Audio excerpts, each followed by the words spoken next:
So in the end, a man ends up bumping a car and then comes back and buys it the following day. I don't think that's ever happened to a dealer. That never happens.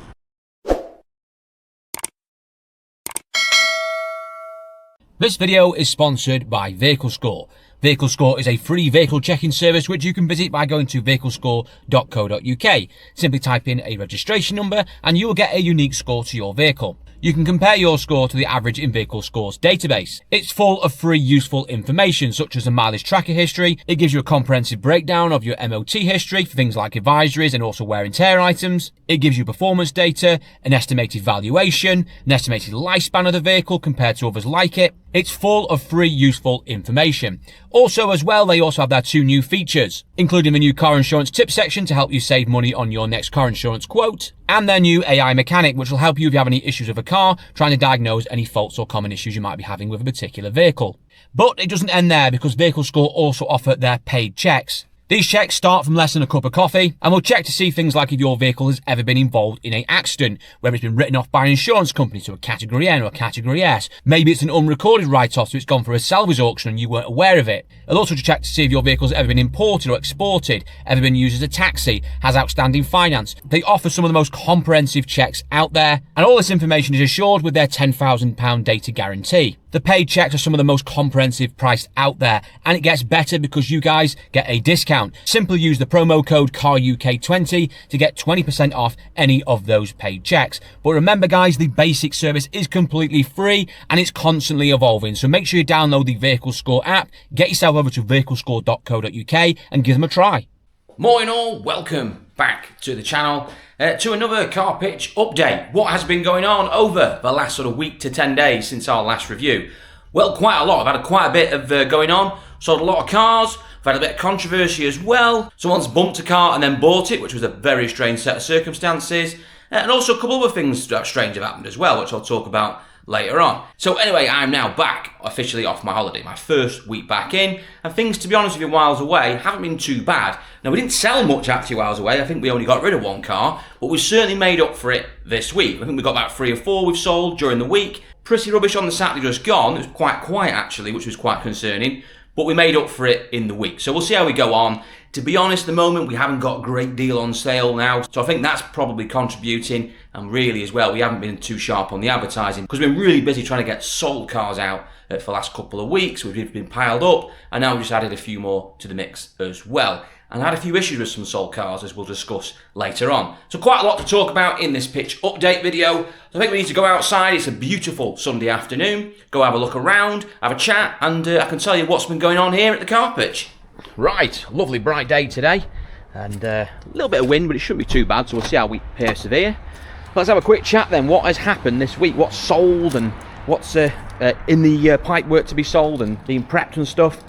Actually, first of all, here's a C1. That is the car in question. So this is the car that someone has crashed into, bumped into, and then bought it. But we'll come back to that in a bit. Let's clear up first what we've sold first this week. We've sold quite a bit. So like I said, we've got rid of 3 or 4. And we've also managed to get some progress on some other cars, although 1 or 2 of them have been a little bit of a pain, if I'm honest with you, on the prep side. So this week we've sold the Peugeot 107, which is just over here. It was parked over there. This is the one that's been with us for quite a while actually. It's been with us for a good month or 2, but it always got views, had loads of test drives on it. It's looking a bit dirty now with the weather the last day or so, but then someone would go and buy something else. They'd always go and buy a C1 or whatever. Like I said in the last video, always the bridesmaid, never as the bride.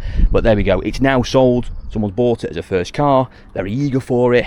We've had to put some tyres on it, we've undersealed it, it's had new shockers on it, it's had all the seals done on the boot, all the usual stuff we do on them. It's also had new drop links on it. We do loads to these. I've been for it many a time, what we do to these C1s and 107s. That's a really good one. It's a facelift, free road tax. I'm amazed it hasn't sold earlier. I even dropped the price as well, which was a little bit annoyed about, but it has sold. That's a good thing. So we sold that. We also sold a couple of i10s. We sold a black one, a low mileage one, which I think did go on my Facebook page. That went out to a customer who brought that Astra Part X, which we'll have a look at in a sec. We also had a 61 plate i10, which has been floating around here for the last few weeks. In fact, we did a video on it because it had some really bad paint on one side, but a really honest car. But one former keeper car, service history up to death, just a nice thing. That also sold. That is currently at MOT. I've also provisionally sold as well this little Ford Fiesta in the corner. This is in Deaf Corner. Now, why are we selling cars in Deaf Corner? Well, it wasn't something I advertised, put it that way. This is something that someone's come in and they specified they were after a dream car for it's a first time driver, a girl. They wanted a white Fiesta, and here we are. We have a white Ford Fiesta. Now, this is a 1.2 petrol. I wouldn't really buy a 1 litre EcoBoost, to be honest with you. Not willingly, unless it was very cheap. But I will buy the 1.25 Zetec. Now, I bought this one off a friend of mine, but it's got issues. But I knew it had issues. Basically, I know it wants an engine. Now, it's one of these cars where basically someone has had a leaky water pump, not fixed it, carry on driving it, and then just cut the engine, because these are very reliable engines, the 125 Zetec petrols and the Fiestas. Been around for a very long time. But this one is completely cooked its goose. It's knackered. It's smoking its ring off. I ain't even going to attempt to try and fix it. Strip down the air cylinder head. We're not doing it. We're just going to buy another engine, pop it in, and away we go. So it will make a car. It was very cheap. I think I gave about 700 or 800 quid for it. I mean, it's not super cheap, but on a 62 plate, I think it's done about 98,000. It's probably a 28.95 car. We'll get an engine for a few £100 for it. Pop it in. There's money there. You can see where the money is. It's a nice slunk of money. Sort the wheels out, polish it up, job done. So that was a sale we didn't see coming out of anywhere, but I'm glad really, because it's given us the motivation now to crack on with that this week, get the engine out and get one ordered and obviously get it sorted. So there's the 3 or 4 we managed to sell this week. We've also managed to get some cars out that were pre-sold. So the Vauxhall Viva, the red one, which had the category S marker on it, that went out as well. And we took this little old Corsa in Part X, which is a bit of a scrapper if I'm honest with you, little old diesel one. For some reason he's now stopped driving. I actually drove it all the way back from the customer's house, faultless, part it up, and then tried to move it, and now it won't start. So at least it died here. And then also we've got this Astra that come in Part X as well, against the black i10 low mileage one we sold with about 40,000 miles on. Now this is an automatic. It's a 1.8 petrol. I'm not a great fan of the 1.8. I'm not a great fan of the 1.8 petrol in this Astra H. If I'm honest with you, I try not to buy them. I usually go for the 1.6 because they are very expensive on the road tax. They are not particularly much quicker than the 1.6 in my view, and they're really bad on fuel. Then you attach an auto box to it like this one. Bear in mind, I've never bought a decent one with an auto box in these. Yeah, they're just not my cup of tea. However, it is an auto. It's done about 90,000 miles. It's in very clean condition, and driving wise, it drives very well. The box is good in it, which is rare because I say I've never come across a good one. And autos at the moment are big news. However, it does have an issue. So what is wrong with this Astra? Well, let me show you. I've got a couple of keys here. It might not start because it did start and then it didn't start yesterday. But we'll try again. But basically what's up with it is the camshaft dephaser pulleys, or cam gears on these, we'd really call them, are basically noisy. Very common on the 1.6 and 1.8 petrols or the Vauxhall Astras from around 2007 up until about 2014 this engine's ran up to. Thereabouts. But basically the cam gears, they just basically start to fall apart. It adjusts the timing or moves the timing. It causes all sorts of cam sensor issues and poor running and stuff like that going into limp mode. And you can tell because when you start them up, they rattle like hell. As I'll demo on this one, just listen. There you go. See that initial there, that's start and sort of noise. That was where basically the pulleys filling, that is basically the cam gears filling with oil, and it's just poor feed, and eventually they wear down and you get that noise. Now, when they get really bad, they sound like a diesel, and this one, when it gets warm, does go like that. I'm quite surprised it started actually, because yesterday it went through a phase of not even starting. But then on the other day when I drove it, it did drive reasonably well for a short period, and then it went into limp mode. So yeah, it needs camshaft pulleys. They are particularly expensive to buy. I mean, even for us, I think they're about, the kit's about 300 odd pounds for the pulleys themselves. Usually change these solenoids as well on these, although it looks like someone has been having a go at this, because you can see there, and someone's had a pair of grips on that trying to get it out. Apparently it's had a belt on it recently, and then obviously since then it's gone worse. In my view, they should have changed the pulleys when they did the belts, but hey ho, there you go. It is what it is. Now, what to do with this? I mean, I've got a dilemma, because it's not my favourite engine. I don't particularly like the gearbox in these, although this one is driving exceptionally well. But so by that reckoning, I should be really saying it's not for us, trade it on. That's my dilemma. Should I trade it on? I think there's profit in it. I certainly would get me £500 back, but I think someone else out there would probably want to tackle it, make a bit of money out of it, so I could cheekily probably ask for a little drink out of it. That's probably the easiest option, but it's an auto. It's done good miles, it's got good history. If we were to sell it, I think you'd probably, and I know it probably will shock some people, but it is a 57 plate Astra, 1.8 petrol. Yes, it's not a small auto, but it is an auto. I think you get £2.5 for it on a retail pitch, maybe even more, but I think £2.5 is probably realistic. However, it's not £2 straight profit out of it. It's not about throwing a bucket of water over it, putting a price in, away we go. There is a lot of work to do there, and I've done these before, and you usually end up having to mess around changing rocker covers on them, throwing sensors in them. They're just a bit of a not straightforward things to do. There's always something else that goes along with it. I can see prep already on it. There's an auxiliary belts there, don't look great. You know, I'm going to question the cam belt situation. I know we'll end up underneath. Usually end up putting suspension stuff on these. Usually arms or rear bushes are quite common for them. There'll be a lot of prep involved in this. You probably will end up spending £600-700 in prep just to get it in a retail state. Numbers work, but it's whether or not it's worth spending our time and efforts focusing on this vehicle over another one. That's one for me to think about over the weekend. Let me quickly show you the front row, what we got on sale. I've got a few new additions to the row, although quickly mention as well, bit of an update. I did actually update this in the last video about Man on Bike. I keep getting messages saying, did Man on Bike buy the car? Well, those of you missed probably the end of the last pitch video. I did explain that he did, Man on Bike did buy the car. Now, unfortunately, when he turned up, he didn't come on his bike. He came, actually, just walked up basically, but he walked up with his wife. The wife was actually the one buying the car. So Man on Bike, it turns out, didn't actually drive. We did have a bike. Man on Bike has disproved the most trade myth that Man on Bike doesn't buy a car, and he went away happy. In fact, they even left us a nice review as well, the couple. They were really lovely, so that was good news. So yes, to conclude, people keep asking me, Man on Bike did buy the car, but sadly didn't get any footage of him on his bicycle. But yeah, there we go. Anyway, let me show you the front, and then we can crack on with what else has been going on here on the pitch. The cars, unfortunately, are filthy dirty. They were only washed on Thursday afternoon, but they're all rancid again because we've had 2 days of lovely sun, so all the road dust is just settled on it. First edition, we're going to talk about Seat Me. This was bought from Aston Barclay. Give good money for this. I think it was about over £3 I gave for this, and I've had to have a lot of prep work done to it. God, look at the state of them. The dust. I'll tell you what, my valet is in for a bit of a task on Monday washing all these. But anyway, Seat Me. I like these. Seat Me's, Skoda City Goes, VW Ups. All the same car, 1 litre petrols. Really, really good news. Now this one is a FR edition, so FR line. Nice things, done 93,000 miles, which is a little bit mileage on a 16 plate. But unfortunately, to get these in the budget that I work under, so sort of under £5 is my sort of market, I have to get them with slightly higher miles because, you know, if it's got 40,000 miles on it, it'll be about £6. That's the problem. But nonetheless, they do sell. We've sold a few of these. I seem to buy more of the Seat Me's, not because I have any preference to them. It's just because those are the ones that I seem to come across. I'd like to buy a VW Up because they always seem to look a little bit more specky. However, this is an FR line, so it's quite a well-spec one. So it's got nav in it, it's got alloys in it, it's got all those racing sporty stripes on it. It's an all-round nice, decent thing and does polish up really well. Had to have a little bit of paint done on it, back bumpers and stuff, and a wing needed painting, but we got there in the end and it's come up really nice. Basically everything else on the pitch, nothing else really has changed since the last update, although I am going to dig out my Picanto I think next week, give it a bit of a clean up, move it down here and do some proper advertising for it. Might even put it on Auto Trader, which is rare for me. I don't usually use Auto Trader, but it's one of those cars because it's got low mileage.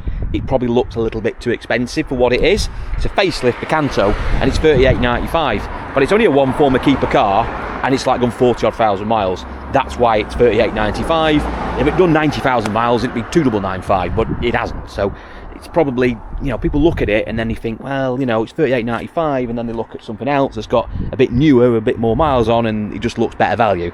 That's the problem I have with low mileage cars on here, to be fair. It's probably not the right type of audience for them, with the odd exception. But yeah, so I think we're going to take that off sale, clean it up, mint it, repicture it, try it on Auto Trader, see if we can drag some people in who are looking for exactly that, a low mileage example, willing to travel. We'll see.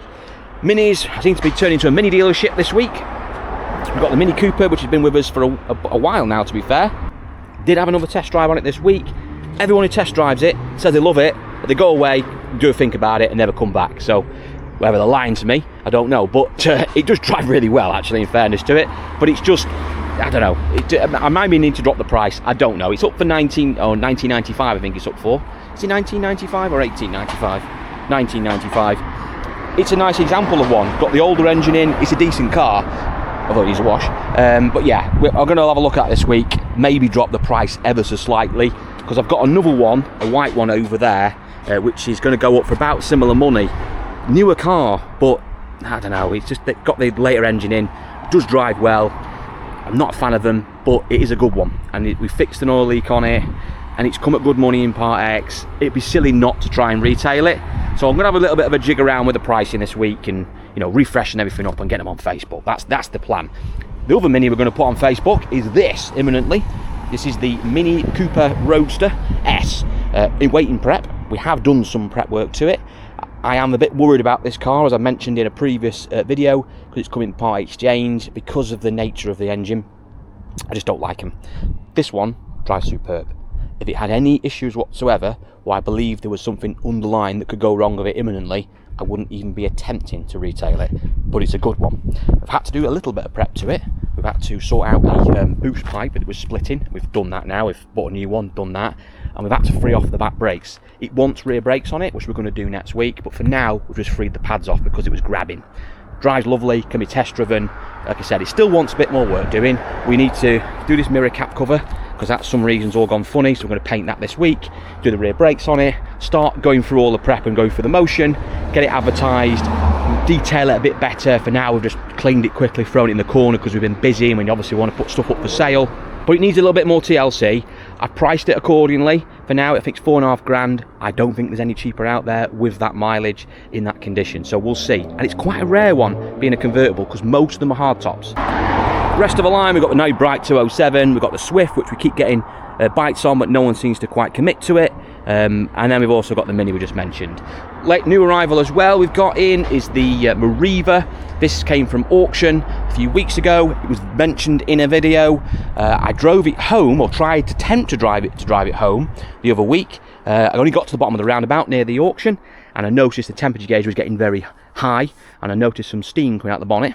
So I'll turn around, come back to the auction, pop the bonnet, and one of the pipes, the coolant pipes, was starting to split, and it was leaking water. So I was a bit concerned about that. Now, we towed it back, or got it in the truck, should we say, on the recovery truck.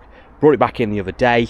We've had all new housings and thermostat housings put on it, put pipes on it, fixed it, had it running up to temperature. It's running lovely, no overheating issues. We're really pleased with that, because it is a nice example. It's actually a tech line run, so it's quite well spec'd. I mean, it's not top of the range, but it's decent spec. It's got reverse parking sensors on it, it's got aircon, climate control, heated steering wheel, heated seats. You know, it's a nice example with 87 FOW on. We just started the process of valeting it, so it's cleaned it the other day. We just need to get the inside done. Hopefully we can get that on sale this week. They are good news, these. I only really buy the 1.4 petrols. They do a normal version, aspirated, and they do a turbo version. I don't buy the turbo ones because they are rubbish, but I do buy the 1.4 standard petrol ones. Corsa based, not the best of engines if I'm being really honest with you. Chain issues, stuff like that, but that one's a good one. It's not got a chain fault, it doesn't need a chain, it's got good service history. I'm happy with the car. So that's the update, that's the roundup for this week. I think I've missed something. What have I missed before we go on to the C1? Oh, Kia Rio in here. What a absolute bar steward this has been this week for me. Now, in the last update, this Kia was giving us an issue with the doors. Car drives lovely, car's faultless. Bought at the right price, customer's happy with it, we've priced it sensibly. I was really pleased with the transaction of how it's gone from buying it, listing it, selling it. No issues. We knew it needed prep. We knew it needed a door handle sorting out, or a door catch sorting out. What was happening was when you tried opening the door, if you were a little bit sort of limp with it like that, it wouldn't open. If you strike the door, so you went a bit like that, it'd open every time. But like I said, a little bit limp, it wouldn't work. What was happening is the catch system in here was all starting to fall apart.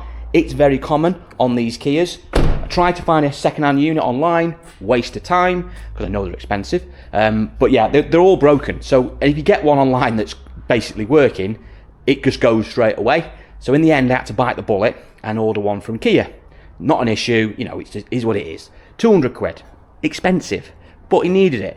Came, it arrived, it fitted, door opens fine, but then the central locking wouldn't work properly.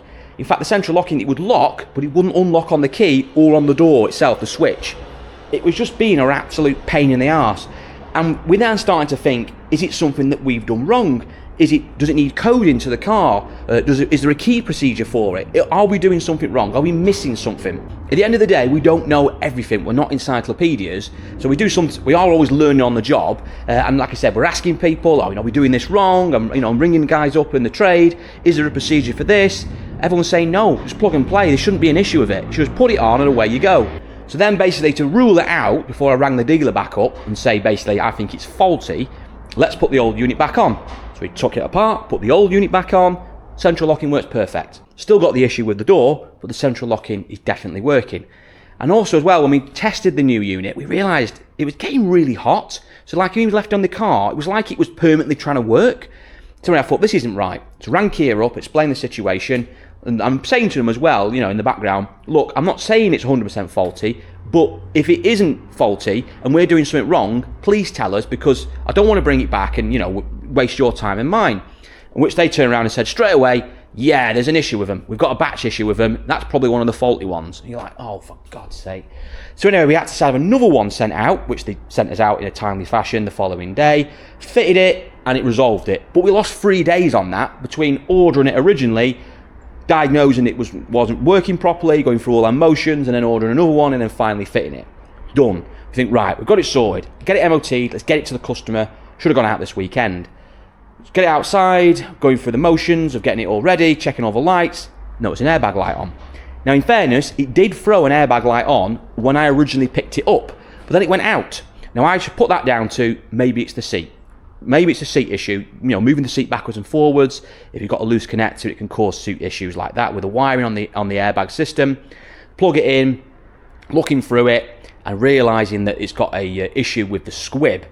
Now the squib is basically, in fact I can show you, this one's disassembled, is this sits behind like a ring gear, sits behind the steering wheel, and it operates the airbag system, and basically this is broken down inside here. So I have to take all this apart. It looks worse than it is, it's not particularly difficult to do, but this is the offending item.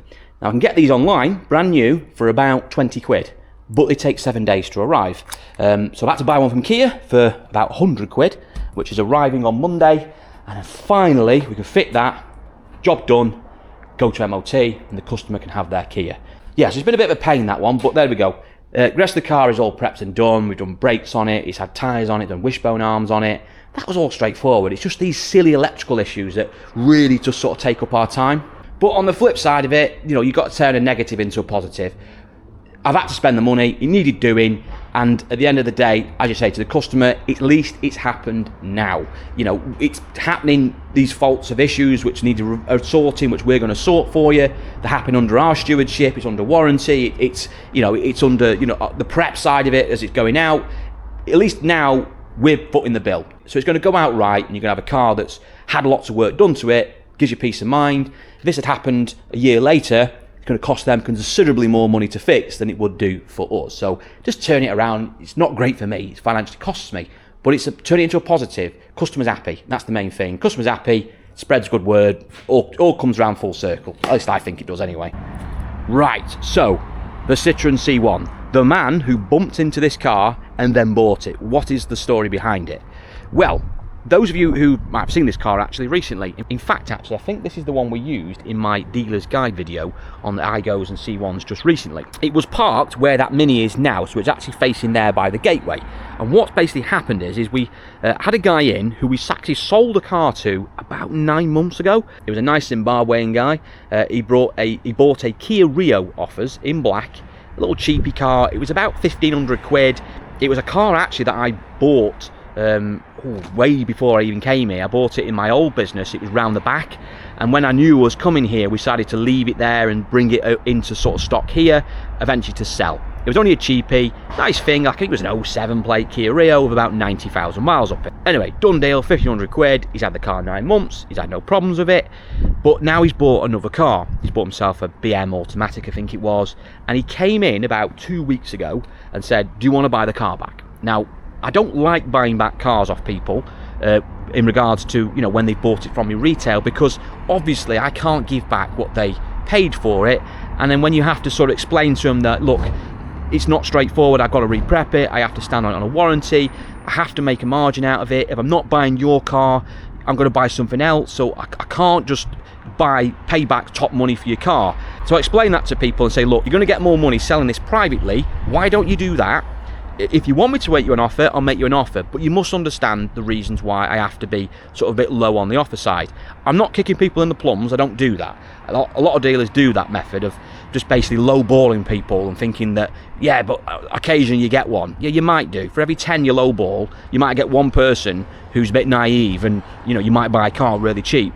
The method I use is I try and give decent money for stuff, and as long as I can maintain my margin, I'm happy, because I buy more cars that way, and in reality, for every 8-9 cars I might buy out of 10 by doing that method and making a modest profit out of it, I make more money than the guy who's wasted God knows how much of his own time lowballing everyone, and then once in a blue moon gets a car very cheap and might make an extra 500 quid out of it because he's lowballed someone. To me, it's just a ridiculous logic, but there we go.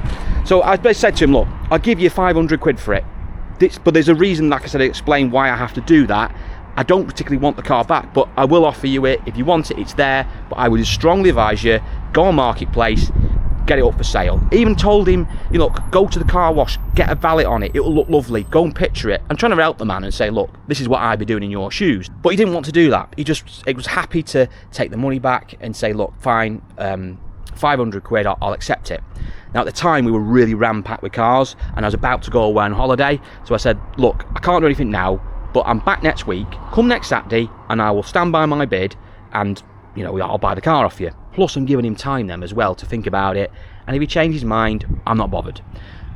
Anyway, next Saturday comes, I've come back off holiday, I'm back in work, and he hasn't turned up. So I just assume maybe he's changed his mind, maybe he sold the car, it doesn't matter, done.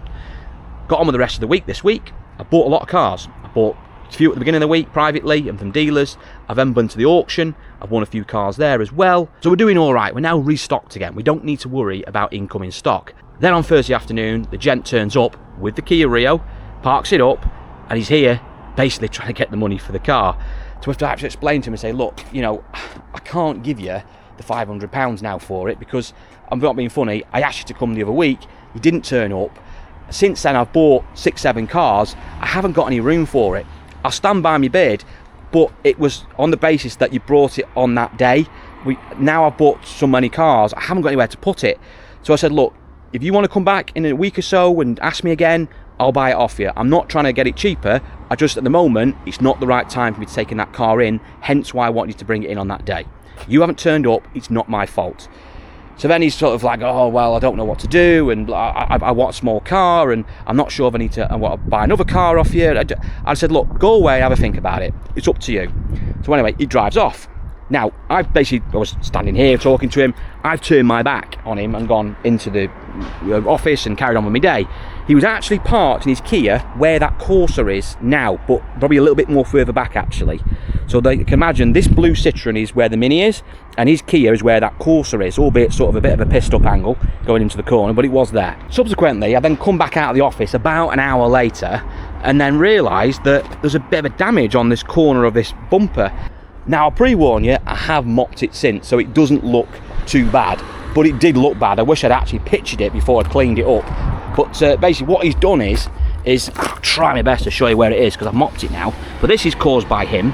Basically the near side rear of his arch, as he's come out of here, he's come at an angle like that, and he's caught, obviously, the driver's rear, where we are here now, of this bumper. So all this was marked here, which I've managed to magic sponge back out.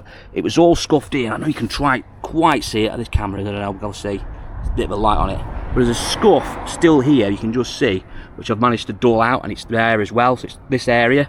But it was all like white dust over here, and it was from the primer off his car where it's caught it, and obviously he's marked it there, a few little chips there. Like I said, I've mopped it now, so it looks it looks all right. You're probably thinking, what are you on about? But it looked horrendous. I wish I'd pictured it, but we knew it was him because it was the last person to be near it, and also only lives on the next street. So we went round the corner, my colleague did, and managed to get footage of his car, and you could see exactly where he caught it on his near side rear arch. He's come round the corner, and all you could see was the same white dust on it. He's caught the primer underneath the black paint, and basically damaged his car as well. So you're thinking, great, we now damaged the car. Like I said, we've cleaned it up. It only wants a little touch in there. We'll just pencil in, it's not the end of the world. I ain't going round, you know, trying to charge people. You can just see that scuff line a bit better there. And that, I don't know if it's going to come up on camera, this, but yeah, you can see it's still a bit there. It's marked it, but there we go. But I'm not going to go around chasing the guy for something that's turned out in the end not to be too bad. In the end, if he obviously took the bumper off and damaged it more, I'd have been knocking at his door. But I thought it's not worth the hassle. Not worth the hassle. Anyway, next morning, I turns up at the garage, and he's by the door. He's on the gate there, waiting to get in. And I'm thinking, this is odd. What's he here for now? Maybe he's come round to apologise. Maybe he's come round to, you know, give me insurance details. I don't know. So I opens up, and then just as I'm opening up, my colleague, salesperson who works for me, he sees him. I know he's not as polite as I am, and he comes running over to him and basically going, "You bloody damaged this car," and blah blah blah blah. And I'm thinking, oh no, here we go. We don't even. He's going to be causing controversy here. And then I'm just sort, do you know what? I'll leave him to it. I'll leave him to it.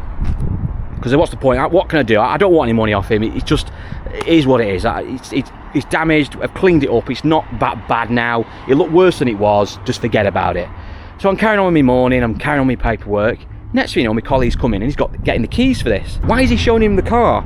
I mean, I thought, just leave him to it. You know, maybe he's pinpointing where the damage is. I don't know.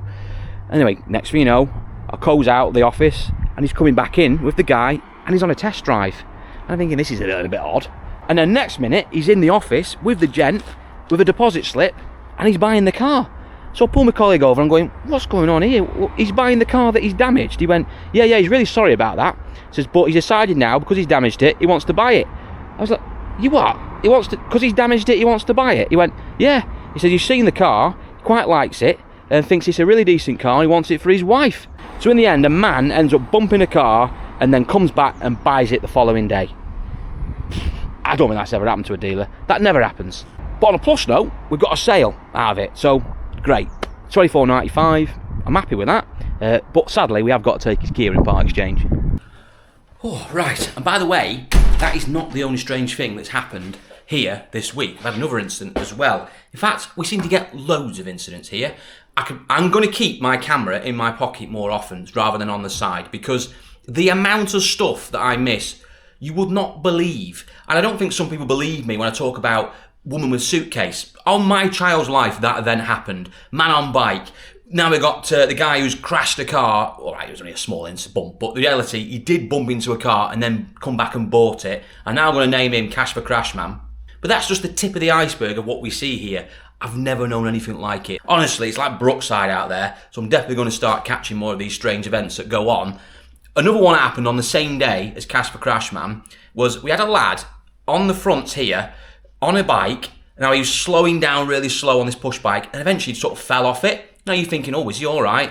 And as you looked over to him, there's a group of us on the corner actually, we're having a chat at the time this happened. He fell on the floor and you can then work out in about a few seconds that he was all right. And what actually was the case was he was just absolutely stoned on drugs, spiced. He's on spiced out of his head. He's then sitting in a pile on the floor, eating jelly babies that fallen out of his pocket, just sitting there, cool as mustard, eating jelly babies on the side of the road. You're thinking, what is going on? The best thing was, within about 5 minutes, an ambulance was here. A lad who's basically self-inflicted on drugs, sitting on the roadside eating jelly babies. Nothing wrong with him, other than he's obviously drugged up, but he's not hurt, he's not harmed or anything. An ambulance is here in 5 minutes. Could you imagine if it was a genuine emergency or me or you needed an ambulance? Honestly, do you think it'd be here in 5 minutes? Would it balls? Anyway, that concludes this week's pitch update. Now, we are going to be doing some filming this week at the auctions. We're back at G3. We're also going to be going down to Aston Barclay, picking up some vehicles that I've won from auction there as well, including a couple of cars that probably aren't my sort of standard sort of stock profile. I bought a car that's, well, way out of my stock profile, which I'll talk more about in another video,